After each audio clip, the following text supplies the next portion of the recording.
প্রিয় দর্শক, হক গ্রিন ওয়াল চ্যানেলে আপনাকে জানাই স্বাগত।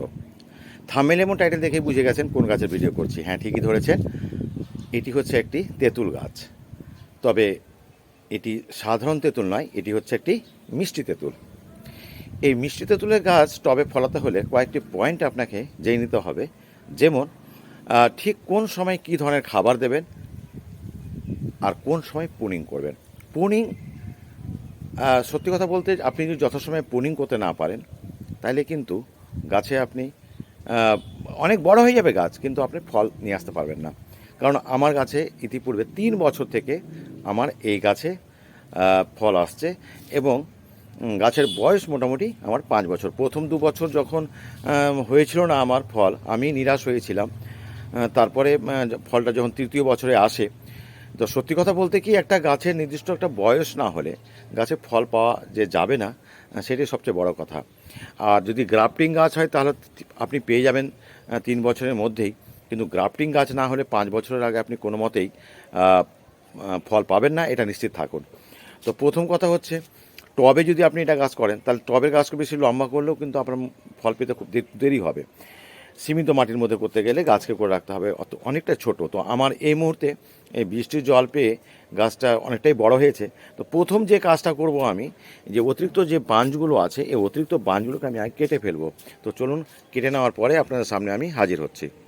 তো বন্ধুরা, দেখতেই পাচ্ছেন এবার গাছটা কতটা ছোট করে দিয়েছি। এই যে অবাঞ্ছিত আমি শাখাগুলোকে কেটে দিয়েছি। এইবার গাছটা একটা নতুন শেপে এসছে এবং ওয়্যার দিয়ে আমি অবশ্য কিছুটা ঠিক করে রেখেছি কোন শেপে কোন গাছটাকে নেব।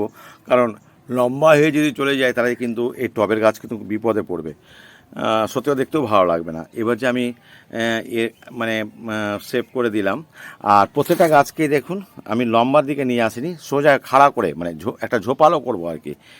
তো এই নিয়ে আমি পরবর্তী ভিডিওতে অবশ্যই বলবো যে কেন আমি এভাবে এই যে ওয়্যারিংগুলো দিয়ে দিয়ে আমি কেন এটাকে মানে একটা গম্বুজের মতো, বট গাছের মতো কেন করছি। কারণ এটা টবে আছে, টবের গাছকে যদি আপনি চারদিকে ছড়িয়ে দেন তাহলে কিন্তু খুব একটা শোভনীয় হবে না। অ্যাকচুয়ালি গাছটাকে তো আমি সবসময় ফল থাকে না, ফল না থাকলেও দেখতে ভালো লাগে, যার জন্যেই এই অবস্থা করেছি। আচ্ছা, এবার আমি চলে আসবো এর মাটির ব্যাপারে। এইখানে একটা পয়েন্ট খুবই আপনার জানা দরকার আছে, যে গাছের এই যে পাতাগুলো মাঝে মাঝে এখানে পড়ে এবং অন্য গাছের গোড়ায় যেমন আগাছা জন্মায়, এই গাছের কিন্তু গোড়ায় কোনো আগাছা জন্মাবে না। কেন জন্মাবে না আপনি নিশ্চয়ই বুঝতে পারছেন। এর পাতাগুলো কিন্তু স্বাদে আম্লিক, অর্থাৎ মাটিটা কিন্তু অ্যাসিডিক হয়ে যায়। আচ্ছা, মাটি অ্যাসিডিক হয়ে গেলে কি গাছ খুব একটা ভালো ফল দেবে? নিশ্চয় না। তাহলে এখানে কী দিতে হবে, সেটা হচ্ছে আপনার একে ক্ষারীয় করতে হবে। তো এর জন্য আপনাকে চুন, সেটা আপনি ক্যালসিয়াম কার্বনেট পেতে পারেন, চুন, যেটা আমরা ঘর রং করার ব্যাপারে ব্যবহার করি।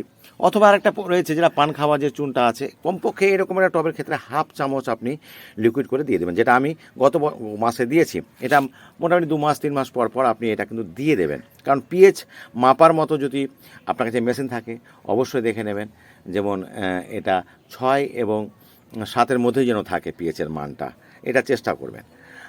এখন যদি 5-এর কম হয়ে যায় তাহলে তো খুব মুশকিল, মানে গাছে ফলই ধরাতে পারবেন না। এটা একটু মনে রাখবেন, যদি যদি আপনার কাছে মাটির পিএইচ মাপার যদি যন্ত্র থাকে।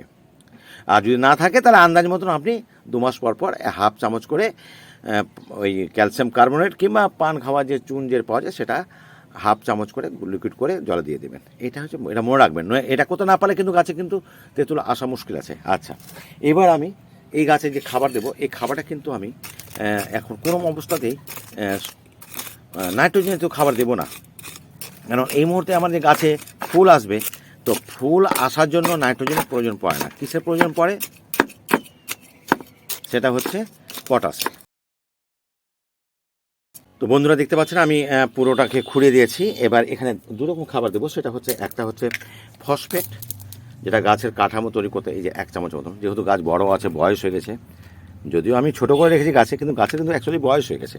তো 1 চামচ আমি এসএসপি, যা ফসফেট যাকে বলি আমরা, আর 1 চামচ দেবো আমি এই যে পটাশ। গাছের গোড়ার দিকে দেবেন না, কারণ এটা হচ্ছে কেমিক্যাল ফার্টিলাইজার। হাত দিয়েও আপনি এভাবে মাখিয়ে দিতে পারেন এইটা। তবে হ্যাঁ, যেহেতু একটুখানি অল্প জল দিয়ে রেখেছি, যেদিন খাবার দিতে হয় তার আগের দিন গাছে জল দিতে পারলে খুবই ভালো হয়। আচ্ছা, এইটা করে দিয়ে কিন্তু আমাকে পর্যাপ্ত পরিমাণে জল দিয়ে দিতে হবে। তো জলটা আমি এক্ষুনি দিয়ে দেবো। তো বন্ধুরা দেখতেই পাচ্ছেন আমি পর্যাপ্ত পরিমাণ জল দিয়ে দিলাম। এবার একটু অন্য কথা বলি, গাছ অবশ্যই রোদে রাখবেন, ছায়াতে রাখবেন না। রোগ পোকা এই গাছে একদম হয় না, জিরো বলা চলে। ঠিক সময় মতো ফুল আসবে, ফুল থেকে ফলে পরিণত হতে গেলে আমি নেক্সট ভিডিও নিয়ে আসবো। তবে একটা কথা মাঝখানে আমি আপনাদের বলতে চাই যে এই গাছে যে আমার বীজ হয়েছিল, সে বীজ থেকে কিন্তু আমি একটা চারা করেছি।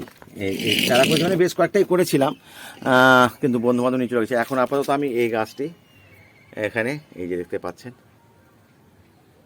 এই যে এই গাছটি কিন্তু করেছি। তবে এই গাছে এখন যেহেতু ফল আসার সময় হয়নি, তাই আমি চাইছি না যে এখন এখানে পটাশ জাতীয় খাবার দেবো, এরকম না। মাঝে মাঝে আমি একটু অল্প গোবর সার দিয়ে গাছটাকে একটা বনসাই আকৃতির একটা দেখার মতো করে রাখছি। তো বন্ধুরা আজ এই ভিডিওটি আর লম্বা করব না, এর পরবর্তী কথা হবে আপনাদের সঙ্গে যখন গাছে ফুল আসবে। তো বন্ধুরা আজ এতটুকুই। যদি পছন্দ হয় বা টিপসগুলো যদি কাজে লাগে অবশ্যই আমার চ্যানেলটিকে সাবস্ক্রাইব করবেন আর পরবর্তী ভিডিও দেখতে পেয়ে যাবেন। আজ এটুকুই, কথা হবে পরবর্তী ভিডিওতে। ধন্যবাদ।